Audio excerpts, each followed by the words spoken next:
Bonjour et bienvenue sur Floraison. Voici la suite du podcast consacré au livre d'Aurélien Berland, Terre et Liberté, publié aux éditions La Lenteur. En tout, ce podcast est divisé en 4 épisodes, dont voici le deuxième. Si vous n'avez pas suivi le premier épisode, on vous conseille d'arrêter celui-ci et de retourner au début de la série pour une meilleure compréhension. Bonne écoute.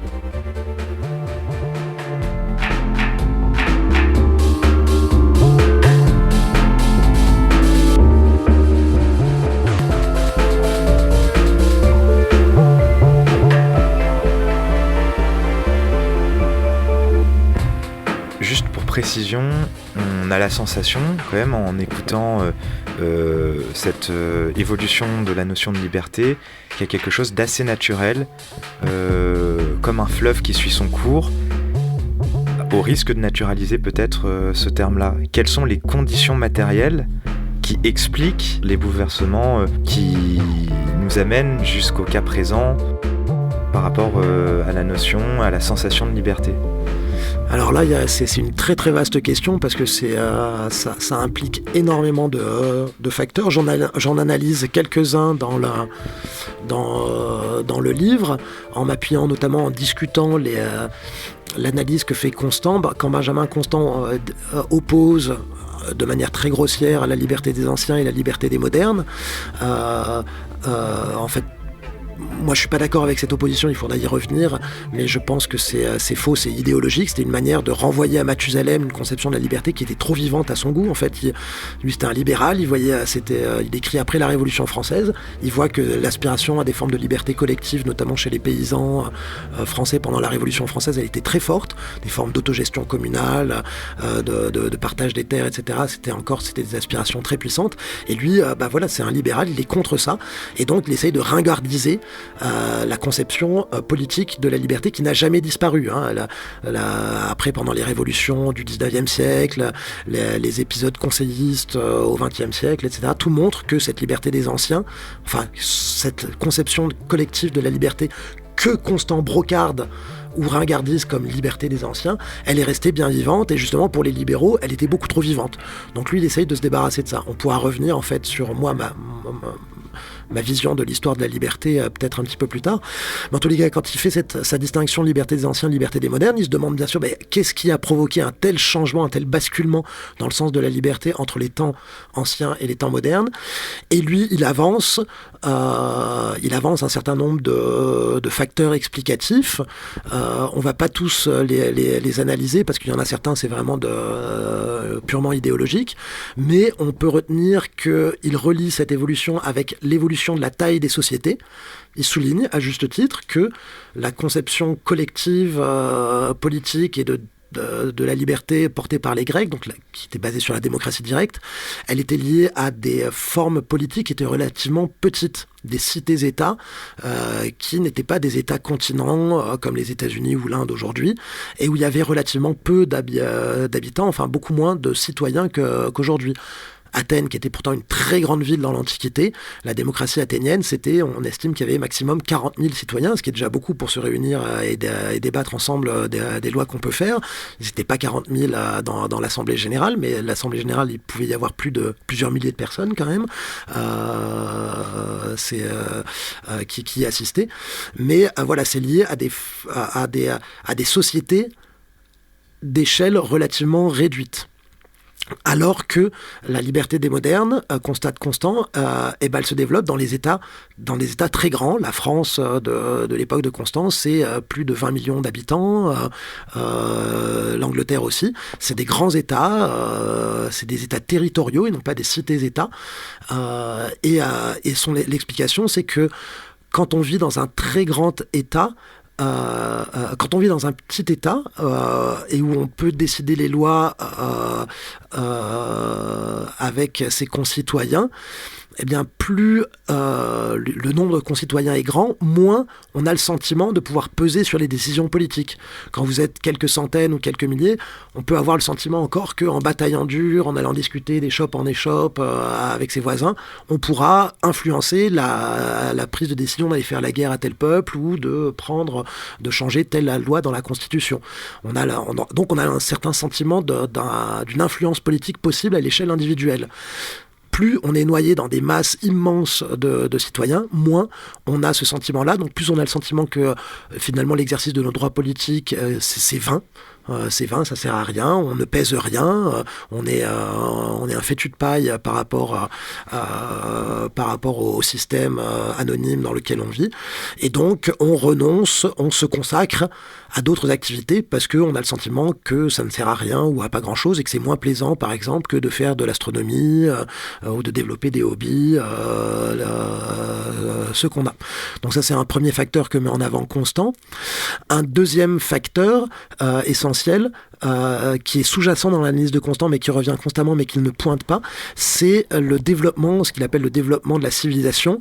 Et ce qu'il appelle la civilisation, c'est l'ensemble des jouissances dont on peut bénéficier quand on vit dans le monde moderne. C'est-à-dire, l'idée, c'est que comme la vie était simple dans l'Antiquité, les plaisirs étaient relativement peu variés, il y avait peu de possibilités d'achat marchand, etc., de certaines activités culturelles étaient plus limitées. Du coup, dans le panel des activités, l'activité politique était relativement intéressante, passionnante, vivifiante, alors que dans le monde moderne, où où il y a le développement du théâtre, de la littérature, de la poésie, des arts, où on peut faire de l'astronomie, pratiquer la science. Voilà, on a, pour les gens du coup, du moins qui ont les moyens, comme Constant, pour les bourgeois, c'est une liberté bourgeoise, la liberté des modernes, c'est la conception typiquement bourgeoise de la liberté. Pour les gens qui ont les moyens, est-ce qu'on va vraiment passer son temps à essayer de batailler pour obtenir telle loi ou telle décision politique, alors qu'il y a des activités plus réjouissantes à côté. Et donc plus en effet la civilisation matérielle se développe, donc le capitalisme en gros, et voilà, plus on sera attiré par d'autres activités plus divertissantes, plus réjouissantes que faire de l'engagement politique qui semble, c'est fastidieux, c'est chronophage, des discussions interminables, des assemblées à n'en plus finir, des réunions, etc. Alors qu'on a des activités plus sympas, regarder des séries le samedi soir, aller jouer au tennis ou à la pétanque le dimanche matin, etc., partir en vacances. Et de fait, c'est un facteur essentiel qui explique, je pense, le fait que les citoyens modernes se sont privatisés, se sont complètement individualisés et ne voient plus beaucoup de sens à participer ou tenter de participer à la prise de décision qui concerne notre avenir à tous. Est-ce que tu pourrais revenir sur les raisons des courants politiques comme le marxisme et le socialisme qui ont embrassé des aspects du libéralisme au profit de leur lutte? Alors ça, c'est une question un petit peu... il va falloir revenir sur le concept de liberté parce que ça semblera en effet étonnant à certains auditeurs et à certaines auditrices de dire que les marxistes ont repris des éléments de la liberté libérale compte tenu de ce qu'on vient de dire, puisqu'en effet, le moins qu'on puisse dire, c'est que l'inviolabilité de la vie privée n'était pas au cœur de leurs préoccupations. Donc voilà, il faut revenir un petit peu en arrière. La liberté libérale, on a dit qu'elle était individuelle, que c'était une conception bourgeoise de la liberté, et qu'elle était basée sur l'inviolabilité de la vie privée. Après, si on reprend la formule « je fais ce que je veux », on va comprendre à partir de cette formule-là ce qu'il y a derrière ça en fait. Je fais ce que je veux, ça veut dire quand on dit ça en général dans une discussion ou quand on s'énerve, c'est quand quelqu'un essaye de vous convaincre de faire autre chose. C'est-à-dire, on va dire mais laisse-moi tranquille, je fais ce que je veux. Je fais ce que je veux, je suis chez moi. Le lien avec la propriété privée, la sphère privée. Voilà, je fais ce que je veux, je suis chez moi, laisse-moi tranquille. Donc ça veut dire quoi ? Ça veut dire que je fais ce que je veux, ça veut dire foutez-moi la paix, ne m'entravez pas dans ce que je veux faire. Laissez-moi tranquille. Et ça, c'est ce qu'on peut appeler, c'est ce qui a été théorisé par certains libéraux comme la liberté négative. Pour les libéraux, la liberté, c'est ne pas être empêché. C'est une conception négative de la liberté au sens logique, négative pas au sens moral de ce qui est mal par rapport à ce qui est bien, mais au sens purement logique ou grammatical. Être libre, c'est la liberté, ça se définit par la négation, ne pas être gêné, ne pas être entravé, ne pas être contraint, ne pas. Voilà, en gros. Et donc, ça, c'est ce qui a été théorisé comme la liberté négative, qui serait le cœur de la conception moderne de la liberté. L'absence de contraintes, l'absence d'obstacles, l'absence d'ingérence ou d'immixtion intérieure. Si on regarde bien les textes, on verra que c'est quoi les contraintes qui sont mises en avant par les libéraux ? Essentiellement, c'est les autres. D'où le fait que être libre, c'est être solitaire. Free and alone. C'est quoi les contraintes qui nous gênent dans l'expression de notre individualité ? C'est la présence d'autrui, qui est un facteur de dérangement, de gêne, d'entrave à ce qu'on pourrait vouloir faire, etc. Et donc du coup, aussi, d'où le lien à la liberté, à la propriété privée moderne. La propriété privée moderne, elle est attribuée à un individu qui décide tout seul, sans avoir à tenir compte des autres personnes qui peuvent jouir ou partager l'usage des biens qu'il possède. Le propriétaire d'une maison aujourd'hui, c'est en général c'est une personne, un adulte, et il va pouvoir prendre la décision de vendre sa propriété sans tenir compte de la vie éventuellement de sa compagne, s'il en a une et qu'elle n'est pas impliquée qu'elle n'est pas copropriétaire, ni de ses enfants. Il peut faire ce qu'il a envie, il fait ce qu'il veut avec sa maison, et s'il a envie de la vendre, même si pour ses enfants ça va être un drame et pour sa compagne aussi, eh ben, il pourra la vendre, il en a le droit. C'est ça le concept de propriété privée moderne, telle qu'elle a été défendue par la bourgeoisie, et c'est l'expression, c'est la sanction juridique de cette idée solitaire de la liberté où tous les pouvoirs reviennent à une personne. Mais donc ça veut dire que on est vraiment pleinement libre que quand on est tout seul. Quand il n'y a pas d'autres qui nous entravent, qui nous empêchent de faire ce qu'on veut. D'où le fait aussi que une des expressions radicales de cette conception-là de la liberté, ce seront les gens qui vous diront « Moi, j'ai pas envie d'avoir des enfants parce que j'ai envie de rester libre ». En effet, les enfants, oui, c'est des contraintes, c'est des obstacles, c'est des entraves par rapport à « je fais ce que je veux », ça marche pas. À partir du moment où on a des enfants, il n'y a pas... Plus généralement, à partir du moment où on vit avec des gens, on partage des biens, une maison, un espace, et on peut pas faire ce qu'on veut, on est obligé de tenir compte de la présence des autres. Donc ça se manifeste dans le texte du théoricien de la liberté négative, qui est un auteur relativement peu connu à part des philosophes, qui s'appelle Isaiah Berlin, au XXe siècle. Ça se manifeste, c'est très clair. Il dit la conception libérale de la liberté, c'est le rêve d'un espace vide. Vide de quoi ? Vide d'obstacles, c'est-à-dire d'autres personnes. Attends, mais je réagis parce que ça me fume en fait que des bourgeois disent « je fais ce que je veux, ma liberté c'est quand personne me dit ce qu'il faut faire », alors que ce système bourgeois est fondé sur l'exploitation des autres, donc en fait ils ont besoin d'exploiter des gens qui ne font pas ce qu'ils veulent. Donc c'est une vaste hypocrisie, parce que ce qu'ils défendent n'est valable que pour une minorité. Tout à fait. C'est là un des arguments principaux du livre, c'est que cette conception-là de la liberté, en fait, elle présuppose l'esclavage ou la domesticité. C'est bien sûr ce qui n'apparaît jamais dans les textes des bourgeois libéraux, mais faire si on veut vraiment, si on suit cette formule-là, faire ce qu'on veut, n'avoir absolument aucune contrainte, il faut être aussi libéré de la nécessité des contraintes quotidiennes, parce que voilà, j'ai pas envie de faire la vaisselle, j'ai pas envie de faire à manger, j'ai pas envie de gratter la terre pour produire mes légumes, etc. Ça peut vouloir dire ça, je fais ce que je veux. En tous les cas, dans la tête de plein de gens aujourd'hui, ça veut dire ça. Et donc ça veut dire qu'on a des gens qui font la vaisselle pour soi, parce qu'on n'a pas envie non plus de vivre dans une porcherie. On a des gens qui cultivent des légumes pour soi parce qu'on se nourrit pas que d'amour et d'eau fraîche, etc., etc.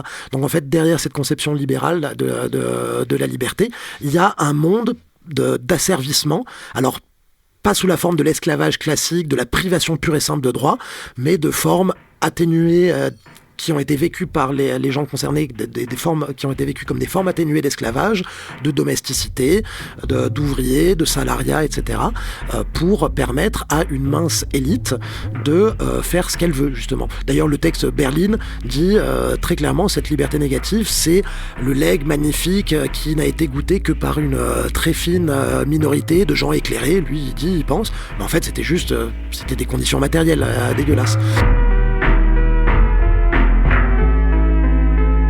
On pourra y revenir sur cette question-là, puisqu'en fait, là, on touche à la question de la délivrance. Pour être pleinement libre au sens libéral, il faut être délivré de toutes les nécessités matérielles. Pour pouvoir jouir de toutes les possibilités que nous offre la civilisation moderne en termes d'art, de jouissance, de passe-temps, etc., il ne faut pas avoir à gratter la terre, pas avoir à construire son habitat, pas avoir à torcher ses mômes, pas avoir à s'occuper de ses vieux, etc. Il faut se décharger de toutes ces activités sur d'autres gens. Et donc ça va passer par le marché, la division sociale du travail, qui vont permettre aux gens riches d'être libérés des nécessités, exactement comme les propriétaires d'esclaves étaient libérés des nécessités quotidiennes par l'esclavage dans le monde antique. Donc ça, c'est l'hypocrisie totale du libéralisme, elle repose là-dessus.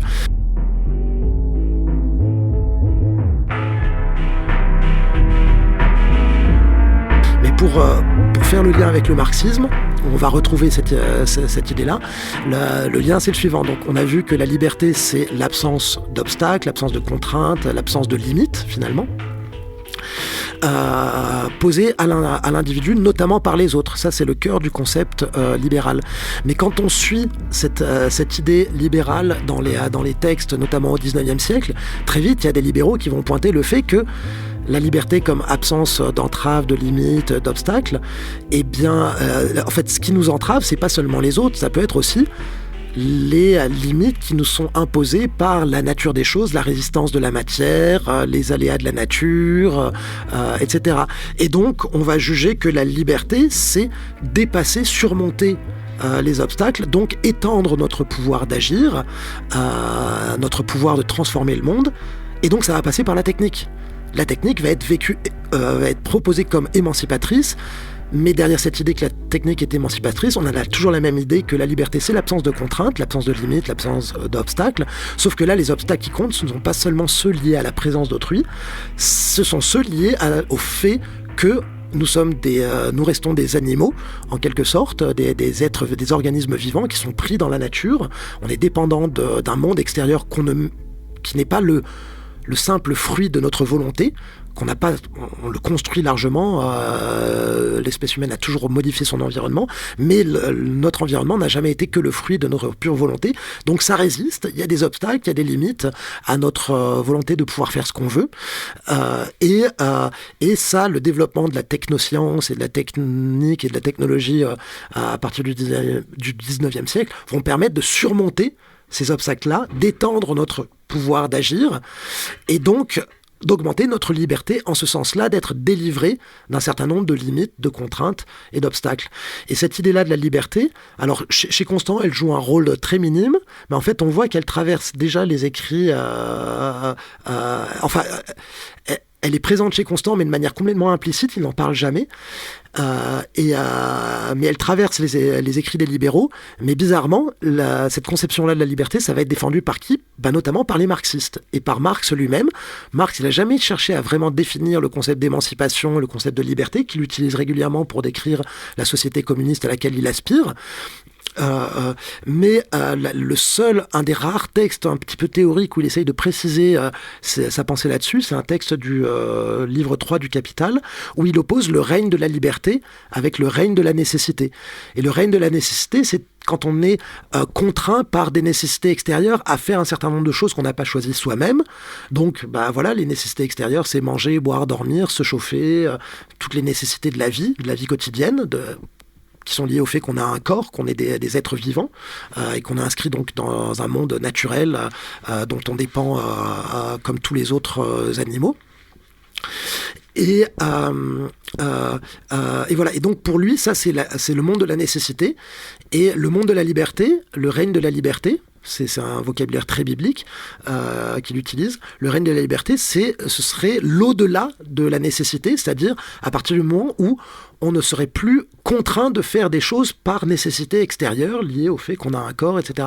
Donc, en gros, c'est le rêve qu'on va tellement développer les forces productives, la technique, la science, la technologie, qu'un jour, on n'aura plus à travailler que quelques heures par jour pour satisfaire tous nos besoins. Et le reste du temps, donc là, on sera toujours, ces quelques heures-là par jour, on sera toujours soumis à la nécessité, mais le reste du temps, on pourra vivre libre, c'est-à-dire choisir des activités non pas imposées par la nécessité de se nourrir, de se loger, de se chauffer, mais développer librement nos facultés, donc faire de l'astronomie, faire du théâtre, des activités esthétiques, artistiques, etc. etc. Et donc on retrouve chez Marx finalement cette idée-là, qui était une idée de bourgeois libéraux, que être libre, c'est être délivré de toutes les activités qui sont liées à notre inscription dans le monde en tant qu'être vivant, en tant qu'être terrestre, soumis aux contraintes de la vie sur Terre, manger, boire, dormir, respirer, etc. Et cette idée que moi, donc, que j'appelle la délivrance, elle est implicite dans tous les textes libéraux, et on la retrouve explicitement défendue, elle est au cœur du marxisme, et ça va être, elle va traverser ce thème du règne de la liberté, comme dépassement du règne de la nécessité. C'est l'obsession marxiste par excellence qui va justifier en fait le développement à tout crin des forces productives industrielles, c'est-à-dire, à mon sens, du capitalisme en réalité.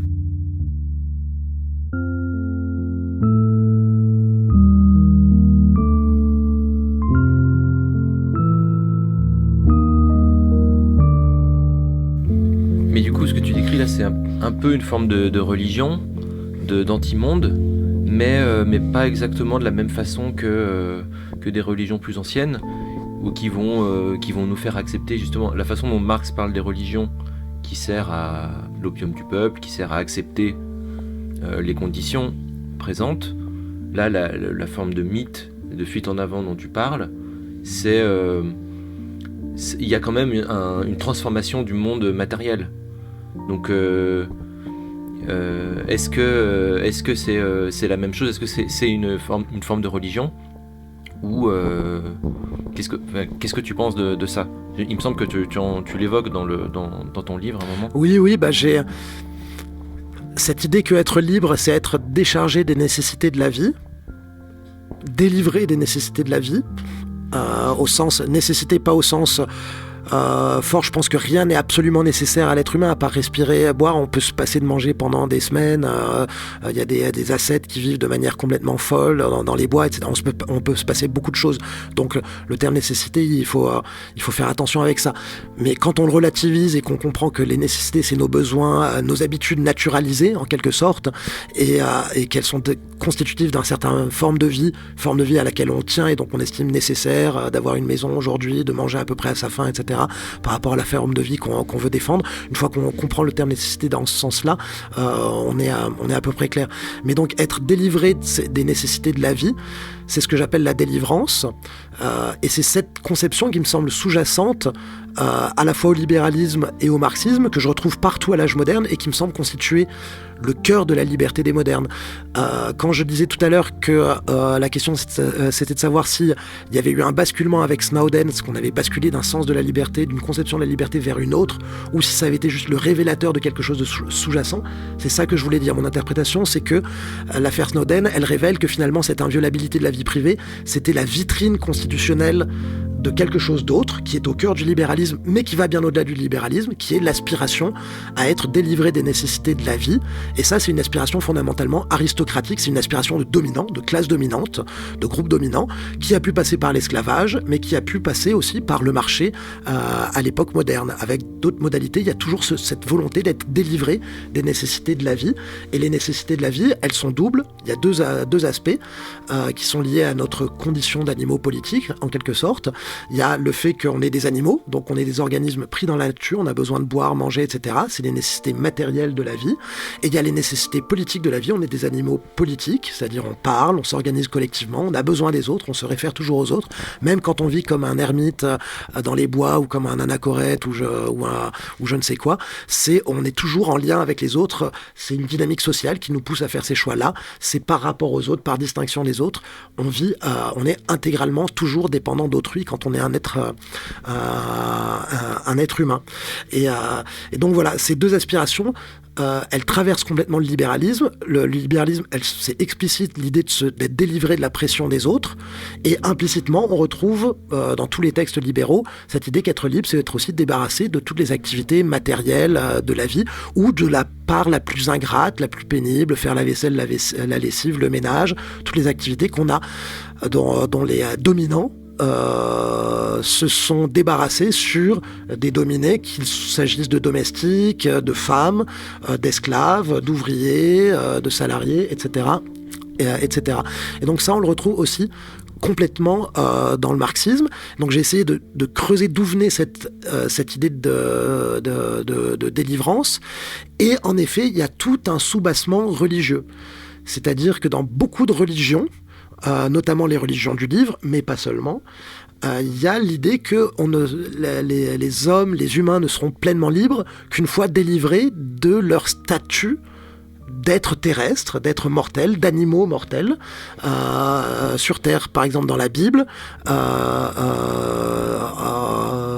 la Genèse raconte l'histoire de Adam et Ève, etc., ce mythe-là. Donc, quand ils étaient au paradis ou au jardin d'Éden, ils n'avaient ni besoin de travailler, ni besoin de se reproduire, ni besoin de s'organiser avec les autres. Tout était organisé, le monde était parfait. Et Ève mange le fruit de l'arbre de la connaissance.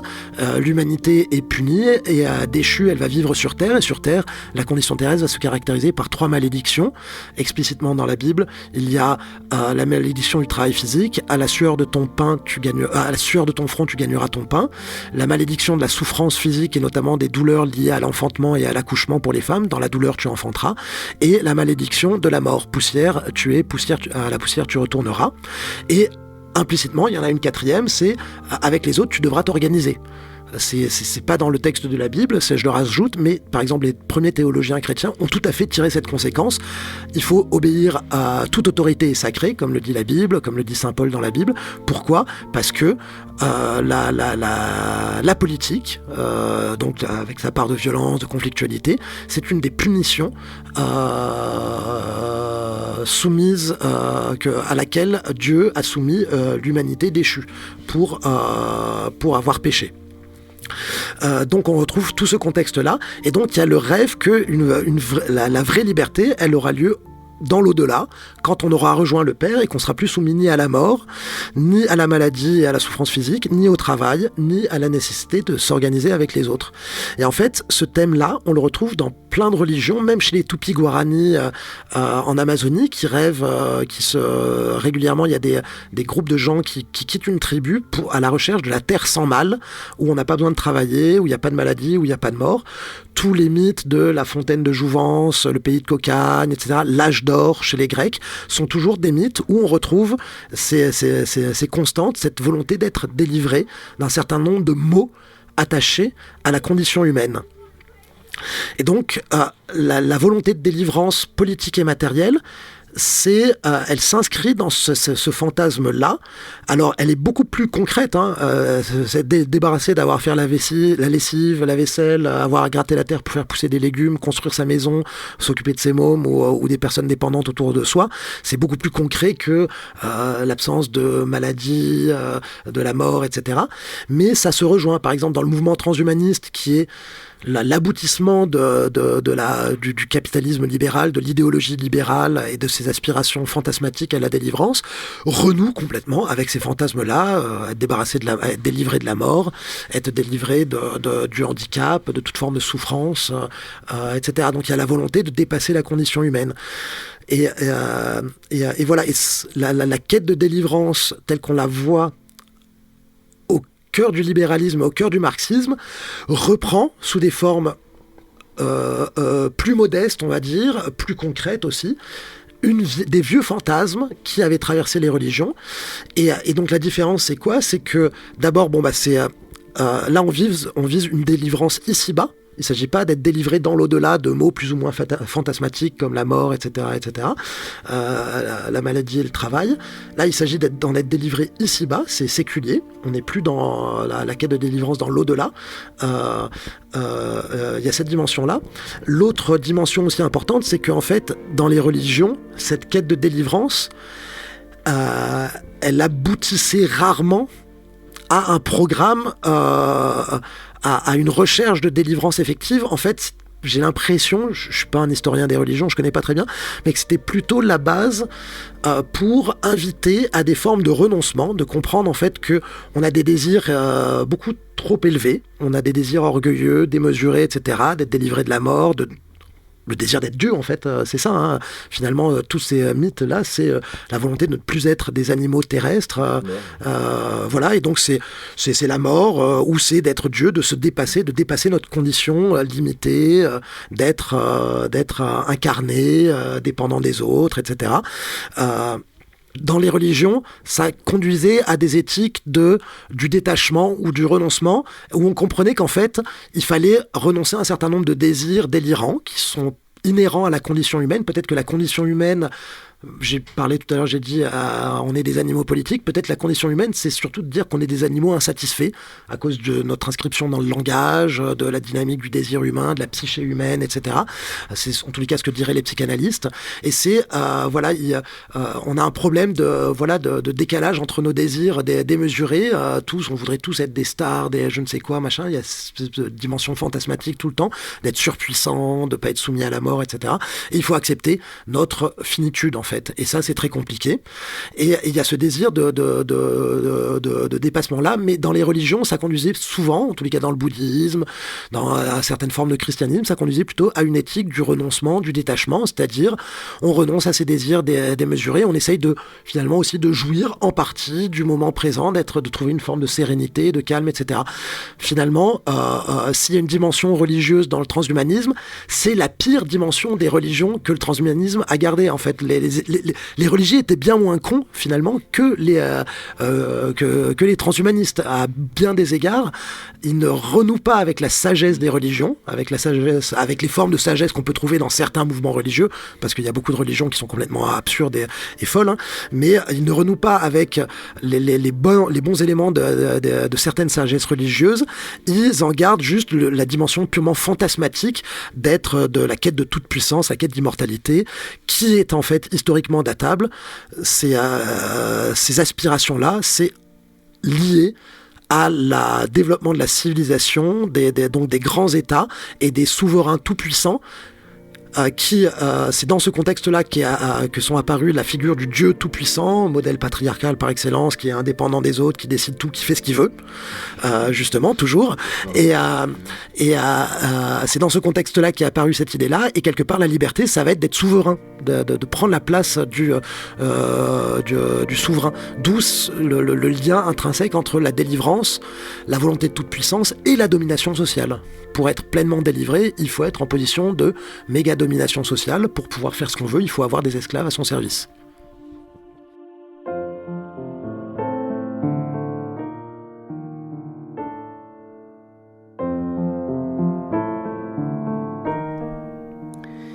Voilà, c'est la fin de ce deuxième épisode consacré au livre d'Aurélien Berland, Terre et Liberté. On se retrouve la prochaine fois pour le troisième épisode. À bientôt sur Floraison.